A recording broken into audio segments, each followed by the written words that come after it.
Tukwaniriza ku mukutu gwaffe muganzi ogumanyikiddwa nga 256 verse Ranger Manyani Rebels Wampitantambi Jimso Namon Rich Boya Maxwood Jr. Made in Uganda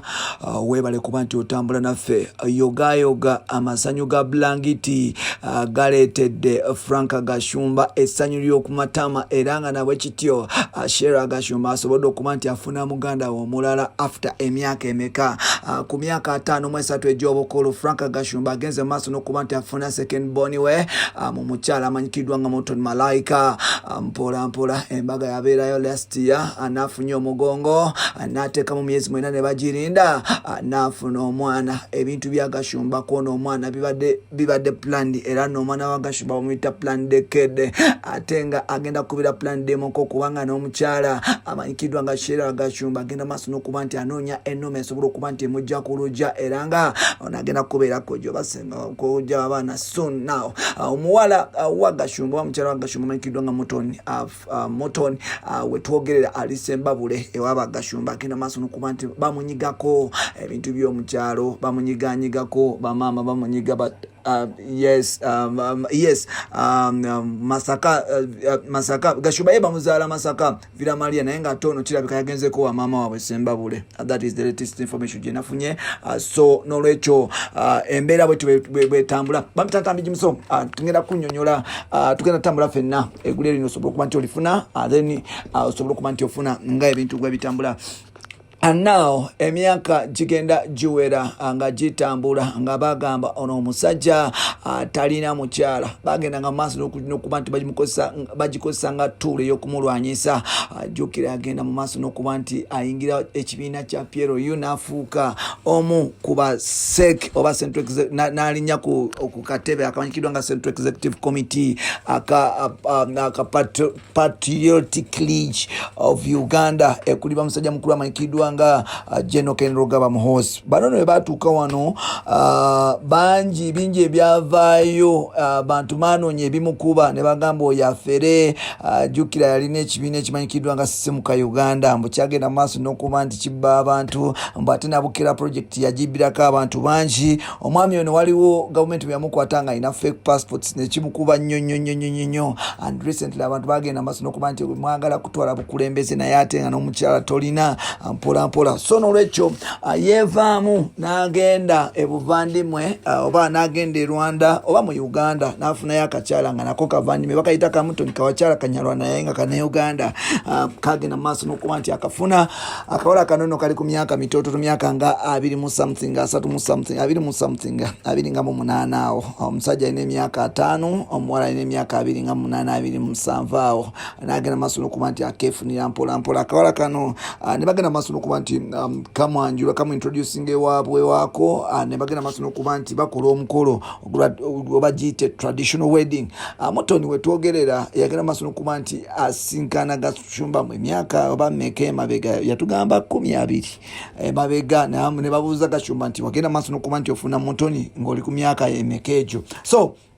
nolwekyo mu mbeera bwetyo omukyalo ne yagenda maaso n'okuba nti akyusa ebintu yagenda maaso n'okuba nti akkiriza nti Gashumba yebbaawe era nabwe kityo engeri gye batalwisa musajja yasobodde okuba nti afuna olubuto oba bagenda maaso n'okuba nti bakola omulimu omukulu ogw'okwegatta because okwegatta gemaanyi mu nsi yonna bagenda maaso n'okuba nti beegatta ne bafuna mukyalo n'afuna olubuto mukumaliza okuba nti afunye olubuto omukyalo ne yagenze maaso n'okuba nti azaala era nga wetwogerera Gashumba is a father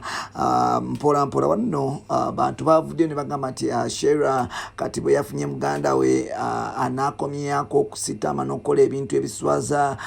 family n'ebisigaddewo tusuubire Shera Gashumba naye okuba nti obaoliawo asetolinga because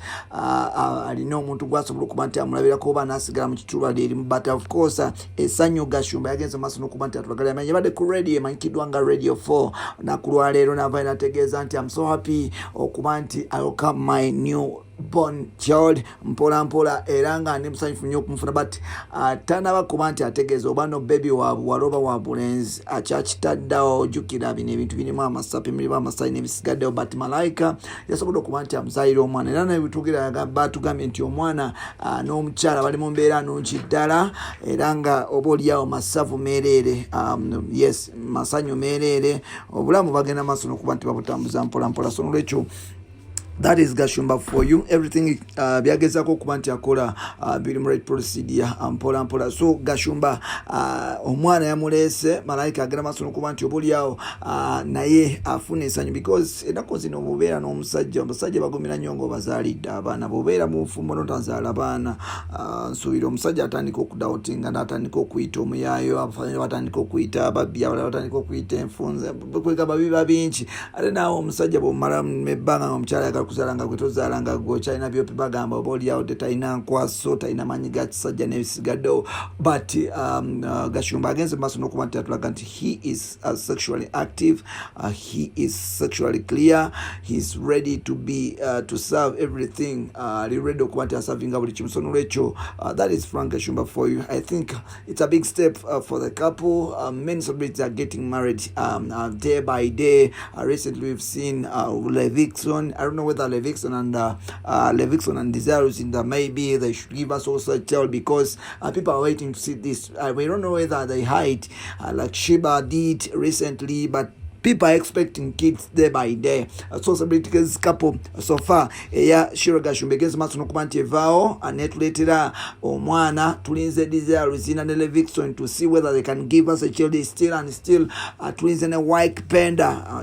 yabadde yakawasa recently naye tulinze okulaba agenda tu omwana oba nedda mpola mpola, but of course Gashumba yasobola okuba nti akivaako. I think essanyu lyalina lyamu kiwagonja because si kyangu kuba nti osobola okuba nti ofuna omwana mwegyo emyaka, si kyangu kusobola okuba nti osobola okustandinga n'abaana mwegyo emyaka era n'obeera najjo. I think it's the right time, the right moment okusobola okuba nti ofuna n'ozaala because like nga Gashumba like he has the money, he has everything, he has connections. Abantu bebalikiro ate nekirala abantu muyinga okuzaala ku myaka emito, myaka 5 when mwana agenda okutuuza myaka 2 nga akuyita na jjajja. You people should produce kids, should give birth nga mukyalina amaanyi, mukyalina embavu. Shiba agenze kuzaala ku myaka 35 which is understandable, but emyaka egimu tegyetaagisa kuba nti osuusa muzaale abaana nga mukyalina amaanyi agabakuza. Ozadde omwana wa bukadde, omwana agenda kusumba, omwana agenda kutunda, omwana agenda kubeera